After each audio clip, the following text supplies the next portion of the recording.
You open your phone. A small red number sits on top of an app icon. You haven't even read the notification yet, and already something in your chest tightens. It feels small. It feels almost silly. But the real answer behind that feeling is far stranger than a notification badge. Somewhere in your memory right now, there is an unfinished text you meant to send, an email sitting in drafts, a show paused on a cliffhanger you never went back to finish. None of these things are dangerous. None of them matter, not really. And yet your brain keeps circling back to them anyway, like a tab it refuses to close. Why does an unfinished thing pull at your attention so much harder than a finished one? The answer starts, oddly enough, in a busy restaurant in Vienna nearly 100 years ago. In the 1920s, psychologist Bluma Zeigarnik noticed something strange about the waiters working the floor. They could recall, in vivid detail, the orders of tables that hadn't paid yet. Exactly what was ordered. Exactly who ordered what. But the moment a bill was settled, that same information evaporated almost instantly. A paid table became a blank. Zeigarnik wasn't satisfied with just noticing this. She brought it into the lab. In her experiments, she had participants complete a series of small tasks, things like solving puzzles or building simple shapes. Some tasks were allowed to finish naturally. Others were deliberately interrupted partway through. Later, when participants were asked to recall the tasks, the results were striking. People remembered the interrupted, unfinished tasks roughly twice as well as the ones they completed. Completion, it turned out, wasn't just satisfying. It was a kind of memory off switch. This pattern now carries her name, the Zeigarnik Effect. And once you understand it, you start noticing it everywhere, because your brain didn't build this system for puzzles in a 1920s laboratory. So what was it actually built for? Picture an ancient human tracking an animal through unfamiliar terrain. The hunt isn't finished. The threat from a rival group hasn't been resolved. The shelter for the coming storm isn't built yet. None of these problems could simply fade from memory the moment attention shifted elsewhere, because the moment you stopped thinking about an unfinished threat was often the moment it killed you. An unfinished task needed to stay loud. A finished one could finally go quiet. This wasn't only about hunting and physical danger. Social bonds and small ancient bands ran on a similar kind of open ledger. If someone shared meat with you during a lean season, that debt didn't need to be repaid immediately, but it absolutely needed to be remembered, sometimes for years, until the moment came to return the favor. Anthropologists studying small-scale societies have repeatedly found these informal systems of reciprocity at the center of group survival. Forgetting an open debt, or a wrong that hadn't yet been addressed, could quietly unravel the alliances an entire band depended on. The mind that let unfinished social business fade too quickly was a mind that put its whole community at risk. This is where a colleague of Zeigarnik's becomes important. Working alongside the same research circle led by psychologist Kurt Lewin, researcher Maria Ovsiankina ran a related study that revealed something almost as important as Zeigarnik's original finding. She discovered that when people are interrupted mid-task, they don't just remember the task better.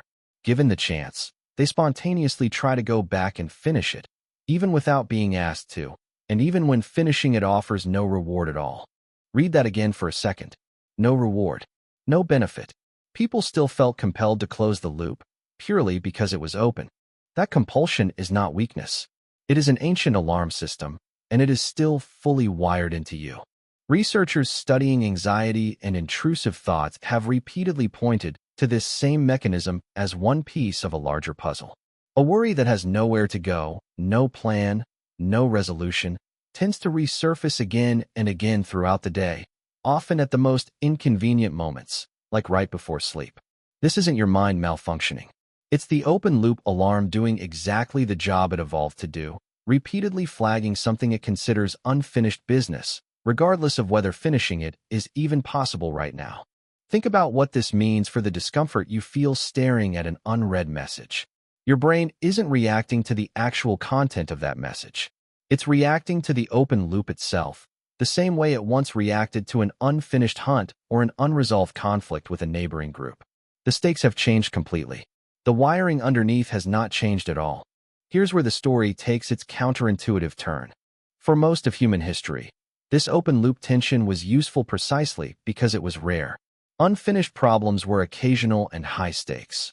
A wound that hadn't healed, a debt that hadn't been repaid, a promise that hadn't been kept. The tension built, you addressed the problem, and the tension released. A clean cycle. Modern life broke that cycle on purpose.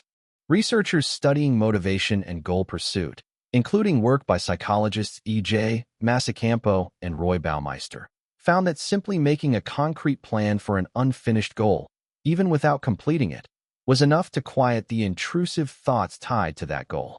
In their studies, participants who were given an unfinished task and then asked to write out a specific plan for finishing it later showed far less mental interference on an unrelated task than participants who were simply told to stop thinking about it. The brain, it turns out, doesn't actually need the task finished. It just needs a signal that the loop has somewhere to land. Writing it down, scheduling it, anything that tells the ancient alarm system, this is being handled. Without that signal, the loop just keeps ringing. Now think about how much of your daily environment is built entirely out of unresolved loops, stacked one on top of another, almost never given anywhere to land. A show ends mid-sentence on a cliffhanger, and the next episode autoplays before you can even process the feeling. A social media feed never technically ends. It simply reloads more, forever, so the loop of what's next never closes. A small red badge sits on an icon specifically because an unread number creates more tension than a read one, and tension keeps you opening the app. None of this is an accident. Even something as mundane as an online shopping cart taps into the same mechanism. An item sitting unpurchased, a checkout page left half-finished, creates a small nagging pull to go back and close that loop, which is exactly why so many retailers send a reminder email within hours, not days. A half-written work email sitting in your drafts folder can occupy more mental space than the 10 emails you already sent and forgot about. An argument that ended without real resolution can replay in your head for days, not because it was more important than a resolved one, but because it never got the signal that it was over. Media companies and app designers have studied exactly what you're learning right now, and they've built entire products around it. The cliffhanger isn't just a storytelling tool anymore. The unread badge isn't just a notification. They are deliberately engineered open loops, built to trigger the same ancient mechanism that once kept your ancestors alive by refusing to let an unfinished threat fade from memory. Streaming platforms design episode endings around this principle on purpose, often cutting away at the exact moment tension peaks rather than where the scene naturally resolves. Mobile games hand out incomplete progress bars and almost finished achievements for the same reason, because a 90% complete bar pulls at attention far harder than a bar showing 0.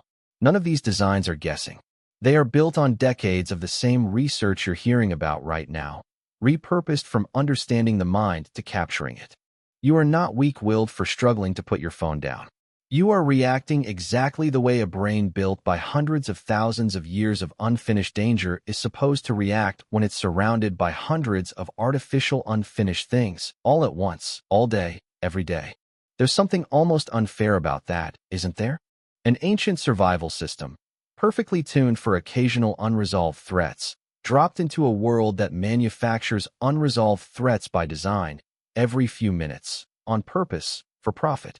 Your attention isn't being lost because you lack discipline. It's being pulled by a switch that was never built to handle this many open loops at once. So what do you actually do with this? The same research that explains the problem points toward the way out. The brain doesn't need every loop completed to quiet down. It needs every loop acknowledged. A task written on a list, even unfinished, creates less mental noise than one floating free in your head with nowhere to land. A boundary set around when you check messages gives your attention a stopping point, the same kind of clean edge an ancient hunt once had when it finally ended. Closure, it turns out, isn't really about finishing everything. It's about giving your mind permission to stop carrying something. This is part of why a simple written to-do list can feel disproportionately calming, even before a single task on it gets done. The list itself becomes the signal. It tells the old alarm system that someone is watching the open loops now, so the brain doesn't have to keep replaying them on its own. The same logic explains why scrolling endlessly tends to leave you feeling more drained than relaxed. An endless feed never gives your attention anywhere to land, so the open loop tension never actually resolves, no matter how long you scroll. You can feel busy and unfinished at the exact same time, which is precisely the combination. This ancient circuit was never designed to sit inside for hours on end.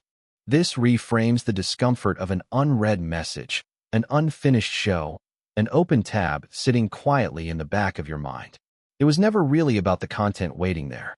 It was about an ancient circuit built to keep danger from slipping away unnoticed, still running exactly as designed, just aimed at things that were never actually dangerous at all. You open your phone. A small red number sits on top of an app icon. And underneath that tiny, almost silly tightness in your chest is a survival system hundreds of thousands of years old, still refusing to let an open loop go quiet, still waiting, patiently, for you to close it. The strange part is that it never asked to be exploited like this. It was only ever trying to protect you.